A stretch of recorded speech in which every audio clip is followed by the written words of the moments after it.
নমস্কাৰ, মই মুছলিম জাতীয় পৰিষদৰ তামুলপুৰ জিলাৰ সভাপতি।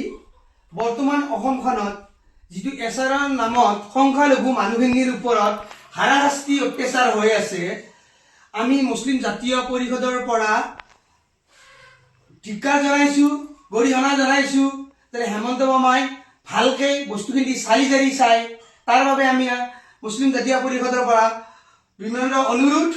আৰু মামাই বাংলাদেশী কৈ থাকিলে নহ'ব, বাংলাদেশী চিনাক্ত কৰক, তাৰপিছত বাংলাদেশী তাৰ কথা পাৰ কৰি দিয়ক।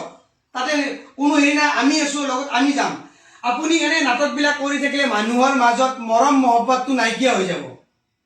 আৰু মামাই যিটো কথা কৈছা যে ৰিক্সাত উঠিলে 5 টকাৰ জেগাত 3 টকা দিব লাগে, 3 টকাৰ জেগাত 5 টকা দিব লাগে, এইটো কোনোমতে যুক্তিগত কথা কোৱা নাই। আপুনি যদি ৰাস্তাত ক'ৰবাত 5 টকাৰ জেগাত 3 টকা দিয়ে, যদি মাৰপিট হয়, তাৰ দায়ী কোনে হ'ব?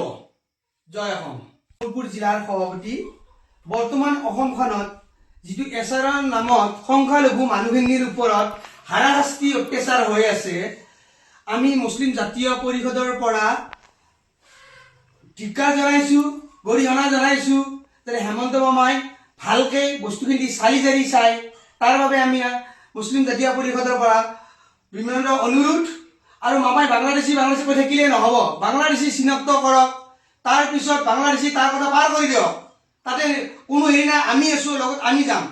আপুনি এনে নাটকবিলাক কৰি থাকিলে মানুহৰ মাজত মৰম মহব্বতটো নাইকিয়া হৈ যাব। আৰু মামাই যিটো কথা কৈছা যে ৰিক্সাত উঠিলে 5 টকাৰ জেগাত 3 টকা দিব লাগে, 3 টকাৰ জেগাত 5 টকা দিব লাগে, এইটো কোনোমতে যুক্তিগত কথা কোৱা নাই। আপুনি যদি ৰাস্তাত ক'ৰবাত 5 টকাৰ জেগাত 3 টকা দিয়ে, যদি মাৰপিট হয়, তাৰ দায়ী কোনে হ'ব? জয় অসম।